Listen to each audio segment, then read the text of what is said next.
Olá a todos, agradeço por terem acessado esse vídeo, agradeço a atenção de todos, ok? Olha só, este vídeo pode ficar um pouquinho longo para a resolução de uma questão, mas é porque, segundo o retorno que eu tive de alguns alunos que tentaram resolver essa questão e não conseguiram, tiveram alguma dificuldade, eu vou explicar por quê, e é justamente por isso que eu farei uma resolução detalhada dessa questão, tudo bem? Então, para ser rápido aqui, está aí a apresentação do nosso canal, caso vocês tenham interesse, inscrevam-se no canal, ativem as notificações para receberem o aviso das próximas postagens, e também o link da resolução, o link do canal e o link do nosso outro canal, que é o canal de matemática, eu estarei deixando aí abaixo do vídeo na descrição. E caso vocês gostem aí do vídeo da resolução, dê um like aí, aquele joinha, ou se quiserem, deixe aí algum comentário, alguma crítica, alguma sugestão, seja lá o que vocês acharem melhor. Tudo bem então? Bom, vamos agora aqui com mais calma, vamos fazer aqui a leitura da nossa questão. Sabe-se que caminhar ou correr na esteira da academia ou em casa é uma forma fácil e eficaz de fazer exercício físico, porque requer pouca preparação física e mantém os benefícios da corrida, como aumento da resistência física, queima de gordura e desenvolvimento de vários grupos musculares. Recomenda-se a prática de, no mínimo, 150 minutos de caminhada semanalmente. A figura 1 representa o esquema simplificado de uma esteira elétrica e a figura 2 o princípio de transmissão do movimento circular por correia. O círculo 2, extremidade do eixo que movimenta a lona da esteira, está acoplado coaxialmente à polia 1, que está ligada à polia 3 do eixo do motor por uma correia.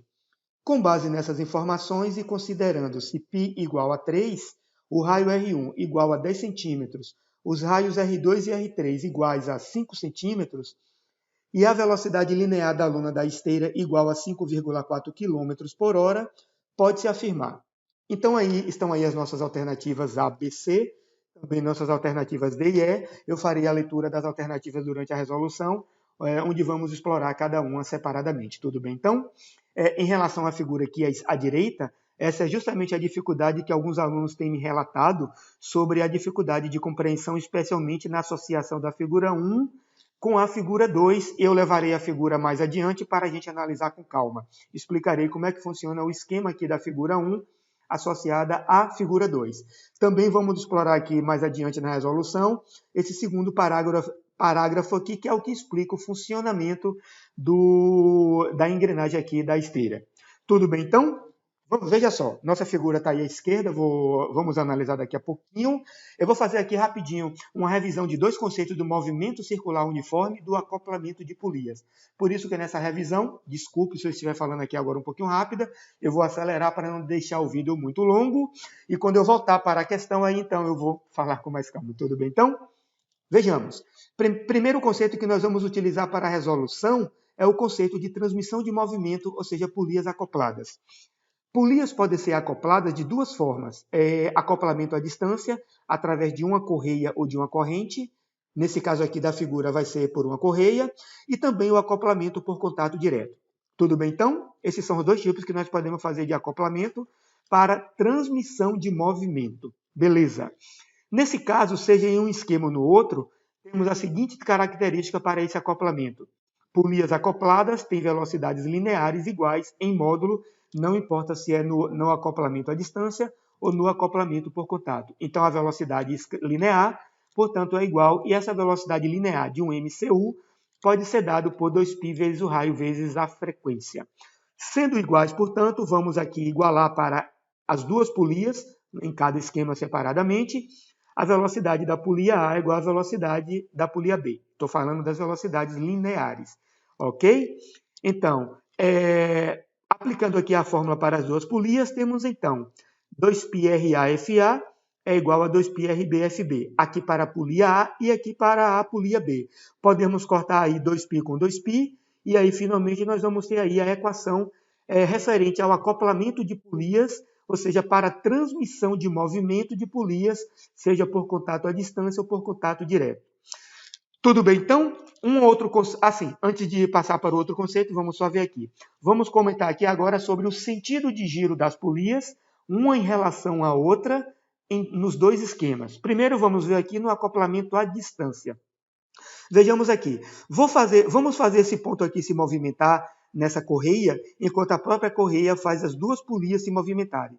Então, esse ponto aqui se movimentando, por exemplo, aqui no sentido horário, vai fazer com que as duas polias também se movimentem no mesmo sentido, que é o sentido horário para este exemplo daí.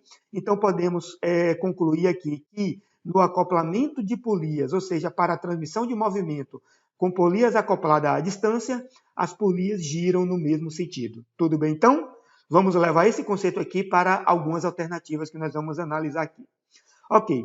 E, finalmente, aqui no acoplamento por contato direto, ou seja, para a transmissão de movimento, veja que esse ponto de contato aqui das polias, conforme esse ponto se movimentar, o que é que vai acontecer?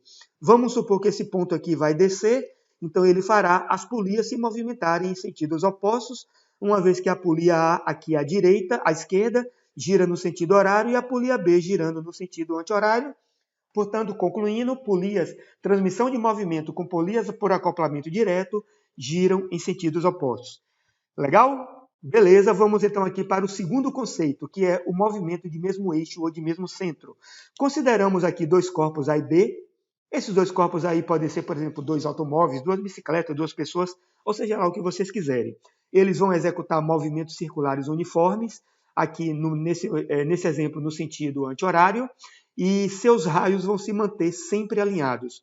Se os raios vão se manter sempre alinhados com o centro, ou seja, os corpos vão estar alinhados com o centro, o que é que vai acontecer? Eles vão completar uma volta no mesmo intervalo de tempo. Ok? E no MCU, o tempo de uma volta completa se chama período. Portanto, esses corpos A e B, mantendo-se sempre alinhados com o centro, vão ter o mesmo período de movimento, o tempo de uma volta completa. Tranquilo? Agora, se nós colocarmos esses dois corpos aqui, apenas como complemento para você entender, se nós colocarmos aqui os corpos não alinhados, sendo que durante o movimento eles vão ter sempre esse ângulo aqui entre os raios, eles também vão completar uma volta no mesmo intervalo de tempo. Tudo bem, então? Ou seja de uma forma ou de outra, a gente pode dizer que aqui, quando os corpos estavam alinhados, o ângulo entre os raios de movimento era zero, enquanto que aqui os corpos não alinhados temos um ângulo diferente de zero. Mas podemos generalizar da seguinte forma, que movimentos circulares concêntricos, ou seja, movimentos circulares nos quais os corpos têm o mesmo centro, nesse caso, o ângulo, mantendo-se constante o ângulo entre seus raios, nós temos o seguinte, deixa eu ler aqui de novo que fiquei um pouquinho complicado aí, perdão. Movimentos circulares concêntricos nos quais o ângulo entre os raios mantém-se constante, temos as seguintes características. Períodos iguais, mesmo período.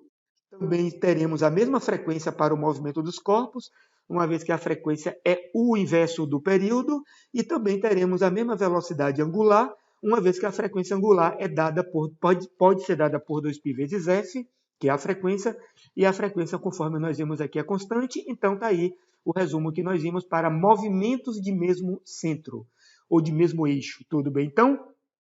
Períodos iguais, frequências iguais e velocidades angulares iguais. Claro, estamos falando de movimento de mesmo centro, movimentos circulares uniformes, nessa condição de que o ângulo entre os raios se mantenha constante. Tudo bem, então? E, finalmente, aí para terminar nessa análise, para movimento de mesmo centro ou mesmo eixo, vejamos aqui. Aqui é como se fosse uma engrenagem de duas polias, agora uma apoiada na outra, de forma que elas estejam apoiadas coaxialmente. O que significa coaxialmente? Seus centros estão alinhados, conforme nós podemos constatar aqui agora.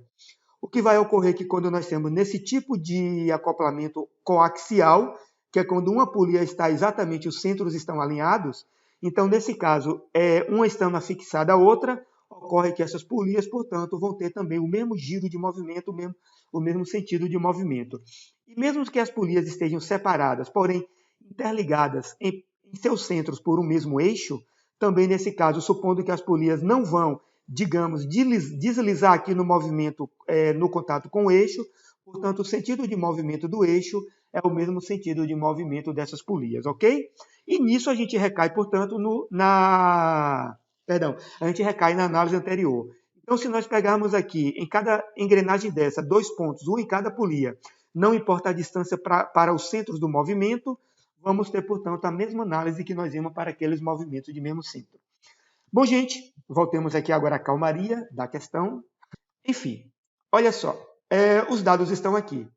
R1 dado aqui do disco 1, da polia 1, que é 10 centímetros, 0,1 metros. Eu converti todas as unidades para a unidade padrão, uma vez que em algumas alternativas eu vou usar a unidade padrão e em outras eu vou usar as unidades fornecidas pela questão. Os raios R2 e R3, que corresponde a 5 centímetros ou 0,5 metros. A velocidade aqui da esteira, que é de 5,4 km, que corresponde a 1,5 metros por segundo. Pi, a questão pede para a gente arredondar para 3. E o intervalo de tempo daquela corrida semanal, a corrida mínima necessária, que é de 150 minutos, que corresponde a 2,5 horas. Tudo bem? Então, veja só, aquele parágrafo que eu falei que a gente iria detalhar, olha o parágrafo aqui e vejamos aqui. A figura 1 representa o esquema simplificado de uma esteira elétrica, que é a figura 1 aqui em cima, e a figura 2, o princípio de transmissão de movimento circular por correia. Ok?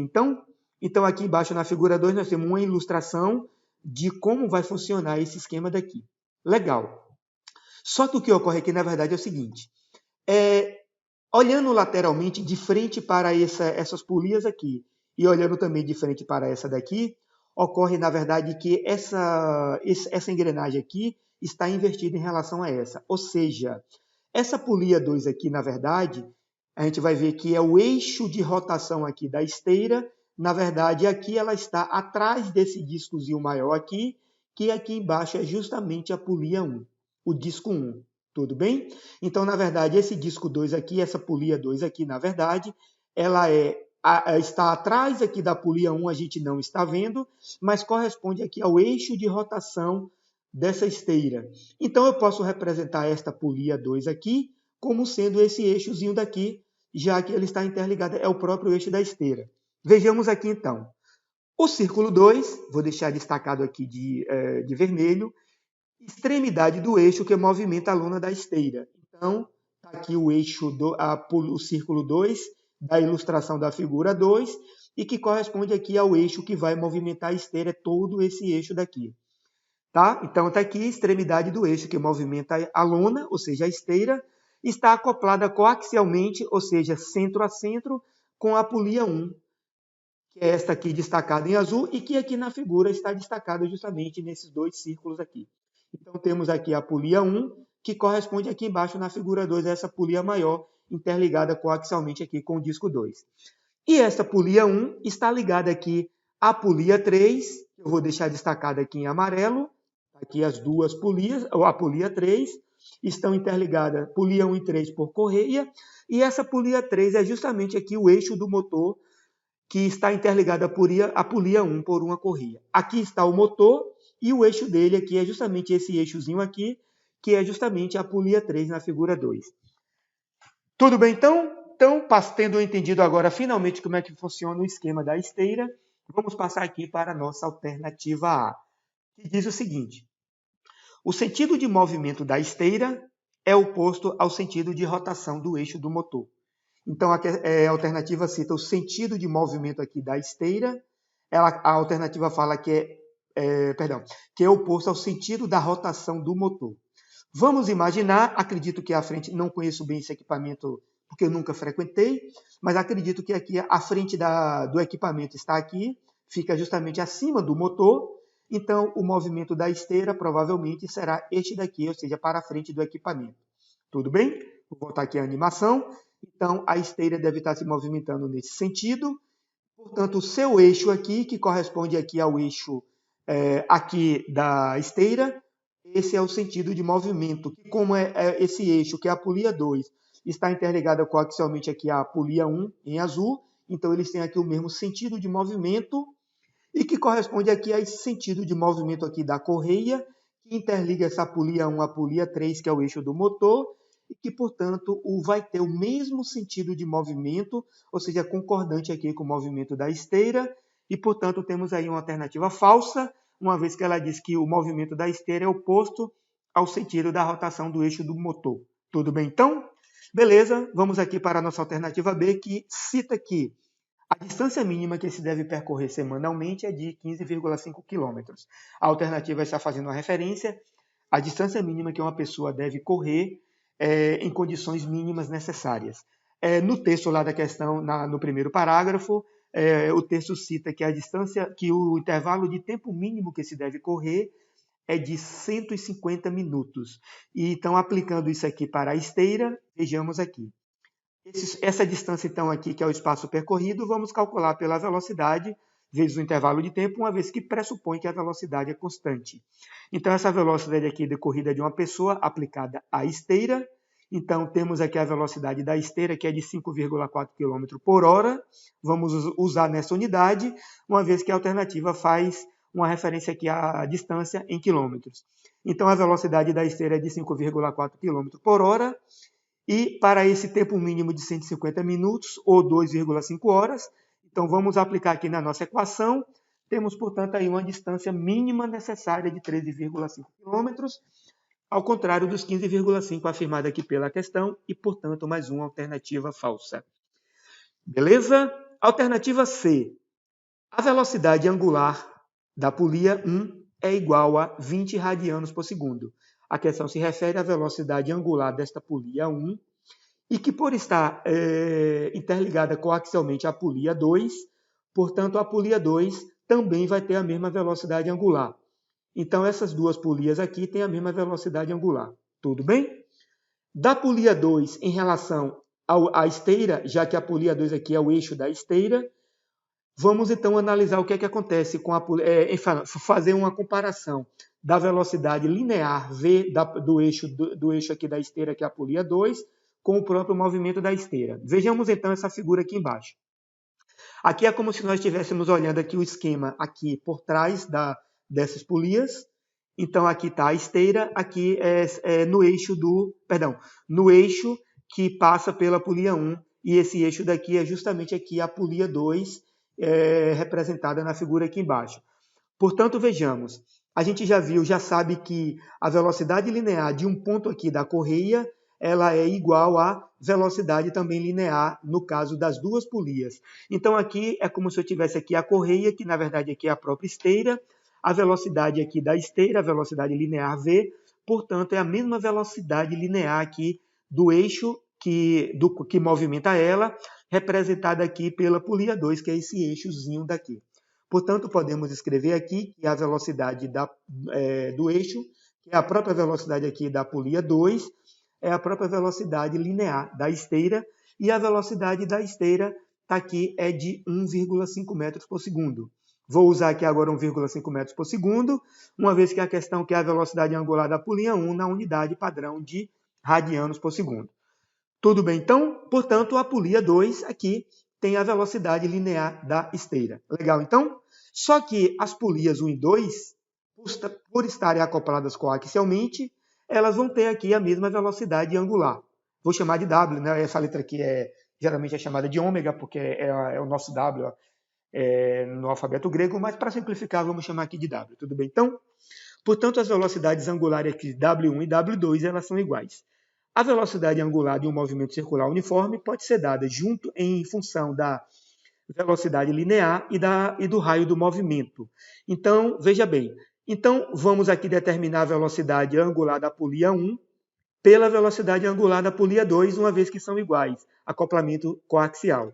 Então, temos aqui que a velocidade angular da polia 2 é V2 sobre R2, a velocidade V2, então, nós já sabemos aqui que é a mesma da esteira, que vai ser 1,5 metros por segundo, dividido aqui pelo raio 2, que é de 0,5 metros.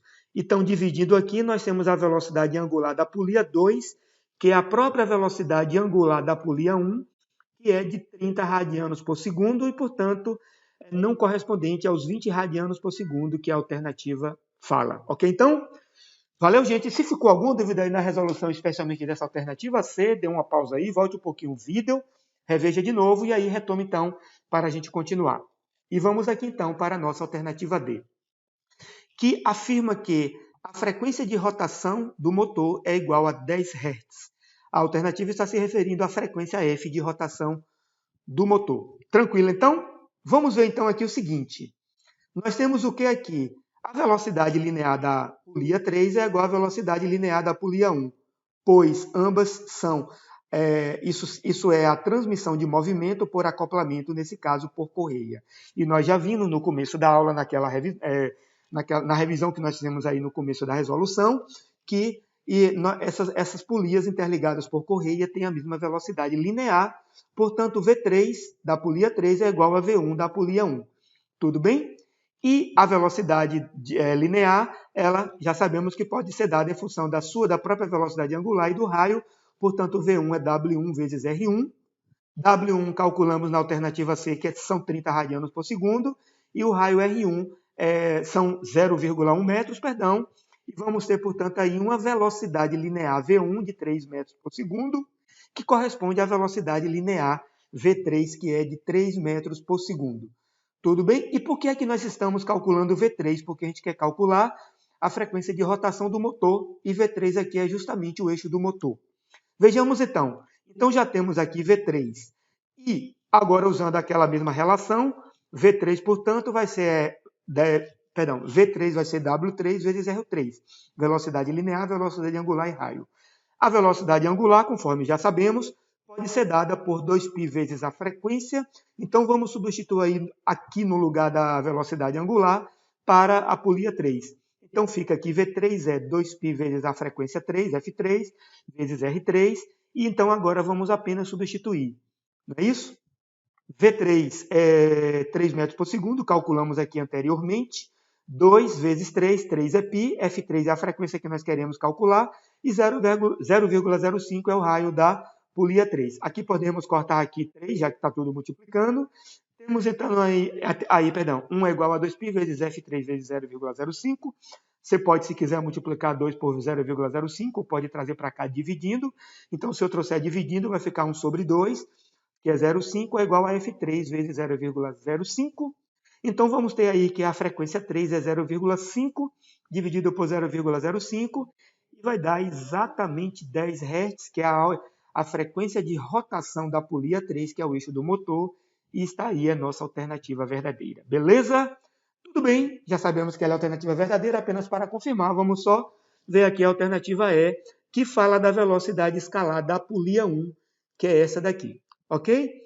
A velocidade da polia 1, nós já calculamos aqui em cima, então vamos trazer aqui para baixo, que é 3 metros por segundo, não é? A questão está querendo aqui essa velocidade escalar na unidade de quilômetro por hora. Então, basta multiplicarmos aqui por 3,6, que vai dar uma velocidade de 10,8 km por hora, e confirmando como alternativa falsa, ou seja, a alternativa D.